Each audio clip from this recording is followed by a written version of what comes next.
Et yo, c'est Vaïté Spiro et on se retrouve du coup dans une vidéo assez spéciale que je n'ai pas encore fait sur ma chaîne.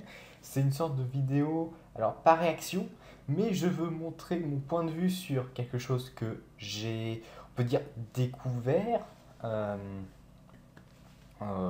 je sais pas si je peux exactement le dire comme ça, je m'excuse si j'utilise les mauvais mots, mais je vais dire, en fait, je vais montrer le pourquoi en fait les trois images que vous voyez en ce moment sont sûrement les futures évolutions de starter, l'évolution finale, ou alors bah, elles ont été utilisées pour faire les starters justement. Alors déjà, on va prendre un premier point, c'est que sur l'image de la forme finale de Flamiaou, on voit déjà la fille qui est celle qui nous fait passer un test, justement dans une zone de plante ou un truc comme ça. Et ben, elle apparaît sur l'image en train de faire bouillir de l'eau, sûrement pour des ramen. Hein, on ne sait jamais. Des nouilles, c'est délicieux. Voilà. Mais sinon, on va s'écarter un peu du sujet des ramen. Et on va surtout s'intéresser justement à pourquoi elle le met dessus. Parce que tout simplement, c'est la ceinture de ce chat bodybuilder tigre, un tigre bodybuilder plutôt, et ben, elle est extrêmement chaude, tout comme l'espèce de grelot là, du collier de notre. C'est Matoufeu, voilà. De Matoufeu. Et ben, déjà, ça, je trouve que bah, c'est un bon gros indice, comme quoi ça peut être vraiment l'évolution, car on a ce, on a justement ces deux objets qui se relient. Première, en sachant que dans la première forme de Flammiaou, justement, il n'y avait aucun truc qui montrait bah, qu'il y avait une sorte de source de chaleur, à part bah, quand il crachait du feu.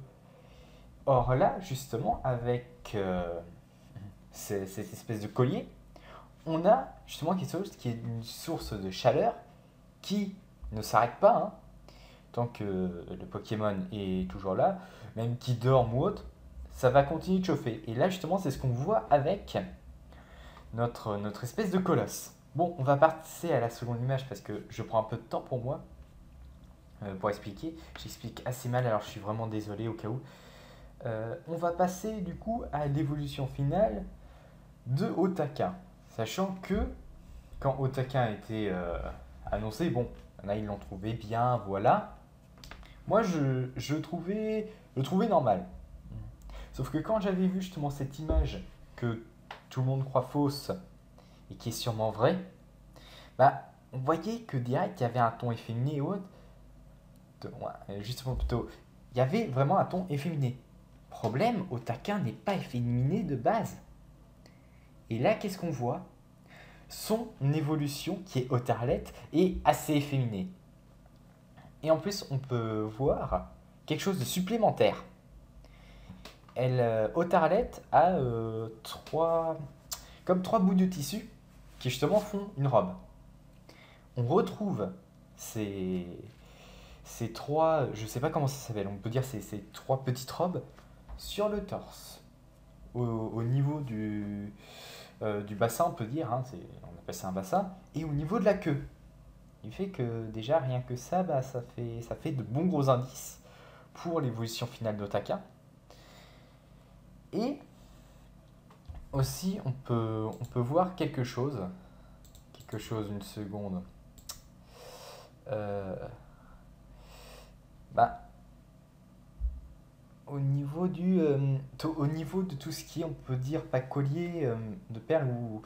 Ah, vous savez, l'espèce de cercle qu'on voit là, au niveau de ses cheveux. Moi, ça me fait penser justement aux espèces de couettes d'Otarlet.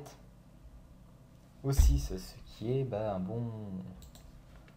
un bon gros indice. Et enfin, on va terminer par Brindibou, qui, quand on voyait Brindibou, bon, un hibou plante, vole, voilà.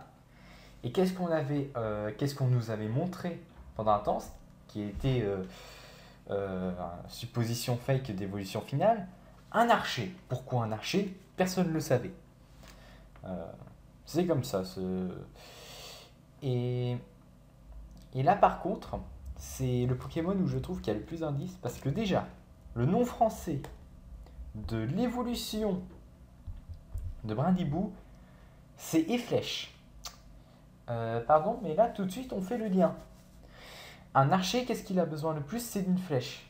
Et en plus, on peut voir au niveau de son pelage. Oui, on peut dire pelage, je crois, pour un. Non, pelage, c'est. Ouais, bah, on peut voir justement qu'au niveau de ses ailes, à Efflèche, il y a une ressemblance avec son, on peut dire entre guillemets, évolution finale. Et ben, il y a des taches dessus. Certes, les taches de Efflèche sont plus sombres, mais c'est le même type de taches. Et en même temps, bah, au niveau de l'intérieur de l'aile, on peut voir des bouts de plumes, justement, non, elles sont pas jaunes, elles sont oranges. Pardon, putain, je deviens daltonien. Bon, en tout cas, c'est orange. Et on voit ça sur les deux. Autant sur le supposé, la supposée évolution, mais aussi sur notre ami Efflèche. Et pour moi, ça veut dire beaucoup de choses. Et pour moi, en fait, soit ce sont les réelles évolutions finales, soit ce sont des fakes, mais tellement bien faits que c'est chaud qu'il y ait autant d'indices. Parce que pour moi, ça, c'est beaucoup d'indices. Et, ou alors, ça peut être des prototypes. C'est-à-dire qu'ils auraient dû être comme ça, mais ça se trouve, ils ont une autre forme. Et ça, c'est une des formes qui ont été prises ou alors pas du tout. Mais ça va sûrement ressembler à ça. Je crois que j'ai fini en tout cas.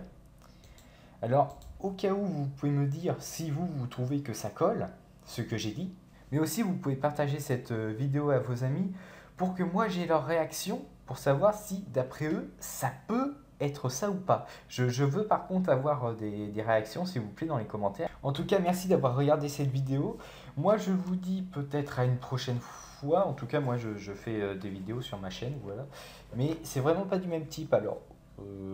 Je sais pas si on pourra se revoir, hein. On ne sait jamais, on ne sait jamais. Mais en tout cas, peut-être à une prochaine fois.